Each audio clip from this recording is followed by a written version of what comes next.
excerpt, I believe would be the correct word.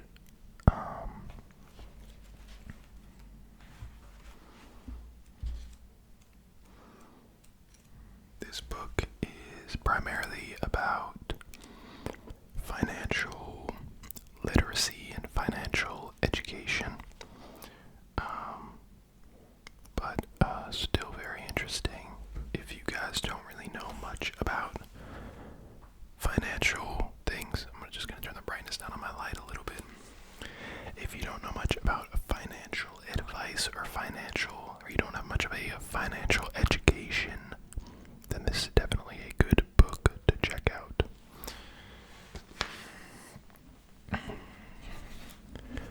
We'll be reading a segment called Why Teach Financial Literacy. It's not about how much money you make, it's about how much you keep. In 1990, Mike took over his father's empire and is in fact doing a better job than his dad did. We see each other once or twice a year on the golf course. He and his wife are wealthier than you could imagine. Rich Dad's empire is in great hands, and Mike is now grooming his son to take his place as his dad had groomed us. In 1994, I retired. I was 47, and my wife Kim was 37. Retirement does not mean not working. For us, it means that we can work or not work, and our wealth grows automatically, staying ahead of inflation. Our assets are large enough to grow by themselves. It's like planting a tree. You water it for years, and then one day, it doesn't need you anymore. Sorry guys, it was a really loud car outside. Its roots are implanted deep enough, and then the tree provides shade for your enjoyment. I really like that analogy, you know. I'm just going to set the book down for a second.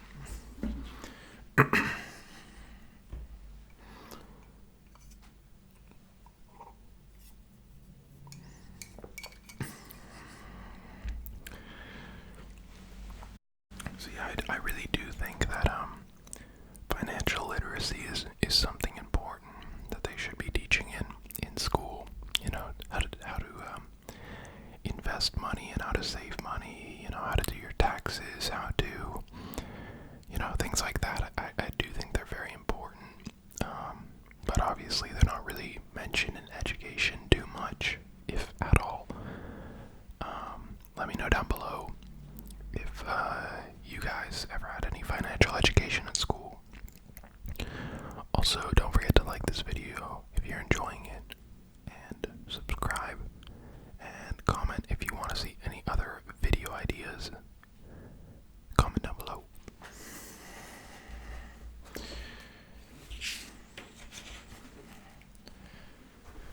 Let's continue. Mike chose to run the empire, and I chose to retire.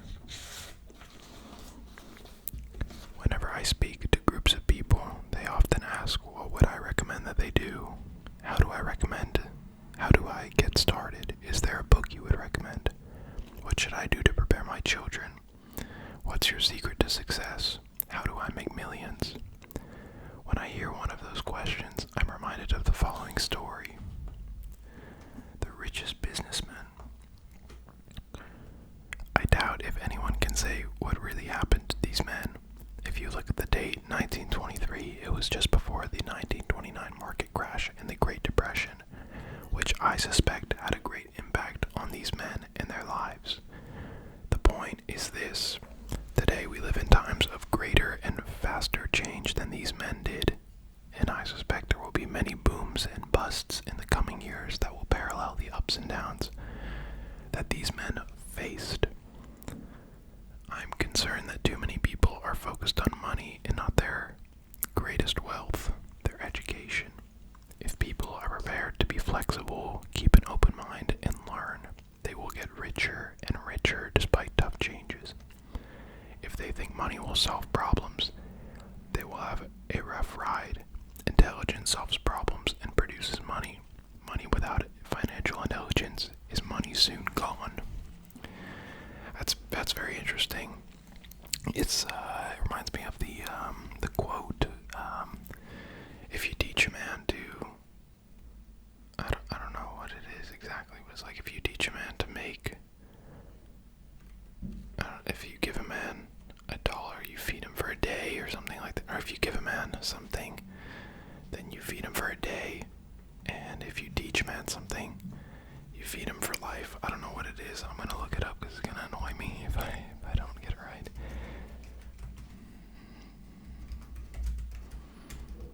Oh yeah, there. If you give a man a fish, you feed him for a day. Teach a man to fish, and you feed him for life. And I think that's pretty similar to here. Money without the intelligence is money soon gone. You know, a lot of people that win the lottery and things like that tend to be broke after in a really short amount of time. Same with a lot of people, a lot of like professional sports players that make a lot of money. They tend to go broke after a while. Like once they have to retire out of the sport from older age. So it is very, very, very important. Most people fail to realize in life that it's not about how much money you make, it's about how much money you keep. We've all heard stories of lottery winners who are poor, then suddenly rich, then poor again. They win millions, yet are soon back where they started. Or stories of professional athletes who at the age of 24 are earning millions but sleeping under a bridge 10 years later. Yeah, that's kind of what I just mentioned. I didn't read that part, but I have read this book before, so maybe I got it from here, I don't know. I remember a story of a young basketball player who a year ago had millions. Today, at just 29, he claims his friend, attorney, and accountant took his money and he was forced to work at a car wash for minimum wage. He was fired from the car wash because he refused to take off his championship ring as he was wiping off the cars. His story made national news and he is appealing termination, claiming hardship and discrimination. He claims that the ring is all he has left, and if it's stripped away, then he'll crumble. I know so many people who became instant millionaires, and while I am glad some people have become richer and richer, I caution them that in the long run, it's not about how much money you make, it's about how much you keep, and for how many generations you keep it. So when people ask, where do I get started, or tell me how to get rich quick, they often are greatly disappointed with my answer. I simply say to them what my rich dad said to me when I was a little kid. If you want to be rich, then you need to be financially literate. That idea was drummed into my head every time we were together. As I said, my educated dad stressed the importance of reading books, while my rich dad stressed the importance to master financial literacy.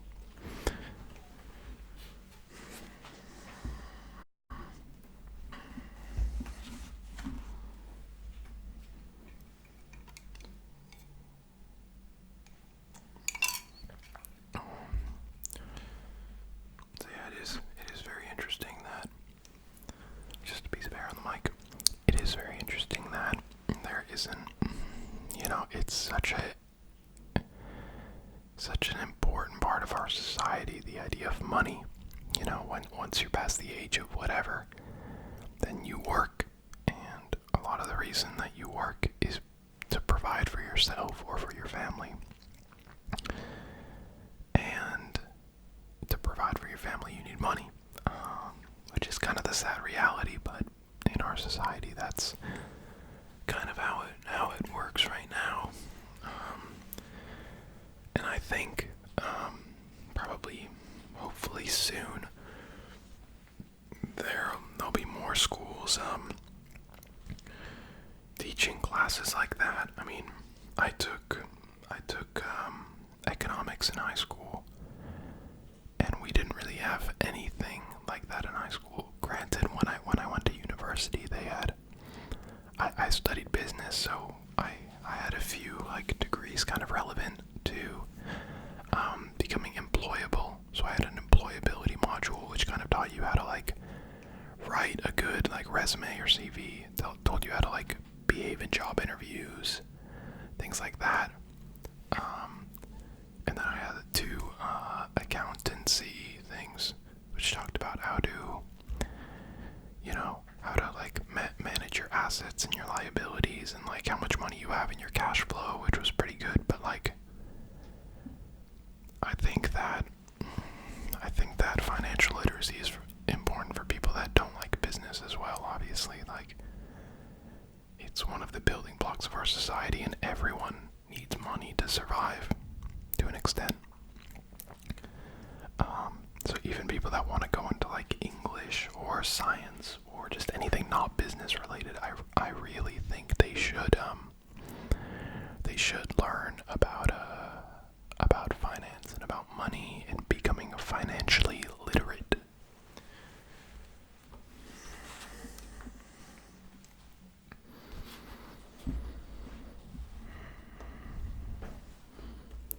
If you are going to build the Empire State Building, the first thing you need to do is dig a deep hole and pour a strong foundation. If you are going to build a home in the suburbs, all you need to do is pour a 6-inch slab of concrete. Most people in their drive to get rich are trying to build an Empire State Building on a 6-inch slab. Our school system, created in the agrarian age, still believes in homes with no foundation. Third floors are still rage, so kids graduate from school with virtually no financial foundation. One day, sleepless and deep in debt in suburbia, living the American dream, they decide that the answer to their financial problems is to find a way to get rich quick. Construction on the skyscraper begins. It goes up quickly, and soon, instead of the Empire State Building, we have the Leaning Tower of suburbia. It's pretty funny. The sleepless nights return. As for Mike and me in our adult years, both of our choices were possible because we were taught to pour a strong financial foundation when we were just kids. Accounting is possibly the most confusing subject in the world, but if you want to be rich long term, it could be the most important subject. For Rich Dad, the question was how to take a boring and confusing subject and teach it to kids. The answer he found was to make it simple by teaching in pictures. My rich dad poured a strong financial foundation for Mike and me. Since we were just kids, he created a simple way to teach us. For years, he only drew pictures and used few words. Mike and I understood drawings, the jargon, the movement of money, and then in later years, Rich Dad began adding numbers. Today, Mike has gone on to master much more complex and sophisticated accounting analysis because he had to in order to run his empire. I am not as sophisticated because my empire is smaller, yet we come from the same simple foundation. Over the following years, I offer you the same simple line drawings Mike's dad created for us. Though basic, these drawings helped guide two little boys into building great sums of wealth on a solid and deep foundation.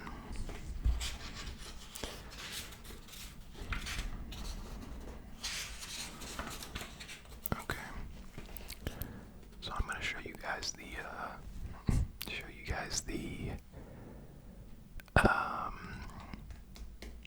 drawings here. How many are there?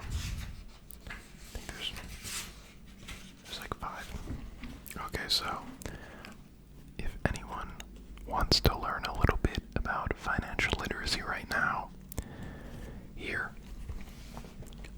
it's backwards, but I'll explain. So these are your assets, these are your liabilities, this is your income, and these are your expenses. So, I feel like one of those YouTube teachers. So, your assets are on your balance sheet, and they're providing income, which means like if you owned a house, for example, that would be an asset, and it would come into your income. For example, if you were renting it out to someone, then the rent that they would be paying you would be your income.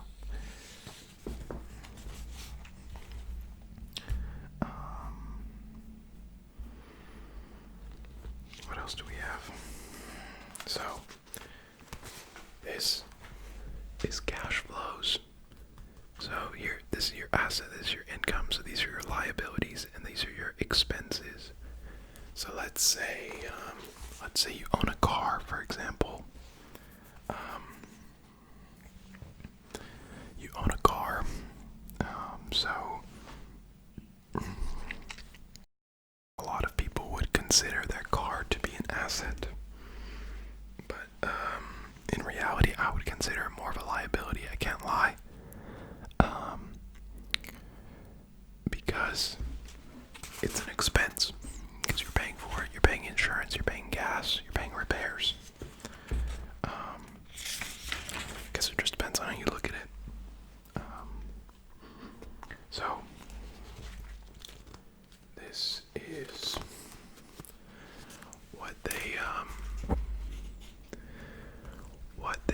how they detail the income statement of a poor person. So you obviously have your job here, which gives you money, your income, and you also have expenses, and those would include taxes, rent, food, transportation, clothes. There's a lot more, and that's where all your money goes. Now they show cash flow of the middle class. So you have a job, again, you have a salary, and then you have all your liabilities here. Your liabilities could include mortgage, car loans, credit card debt, student loans, and then you have your normal expenses, again, rent, mortgage payment, car payment, credit card payment, and school loan payment. And then it goes out from there. Now, the one you've all been waiting for, the cash flow pattern of a rich person. Now this looks different, right? First of all, there's no job, and he's kind of reflecting. I mean, this guy's retired, the guy that wrote the book at 47, so yeah. So we have the assets here going into the income. Assets include real estate, stocks, bonds, notes, intellectual property, and that's making him money through rental income, dividend payments, interest, and royalties. So he's essentially saying you need to create assets for yourself, and those could be things like, it's essentially, if you think about it right, real estate. After you buy the property, you're not like, or it's making you passive income is what they call it. So your goal is to create this income that's passive, so you don't have to trade your time for money like you would at a normal job.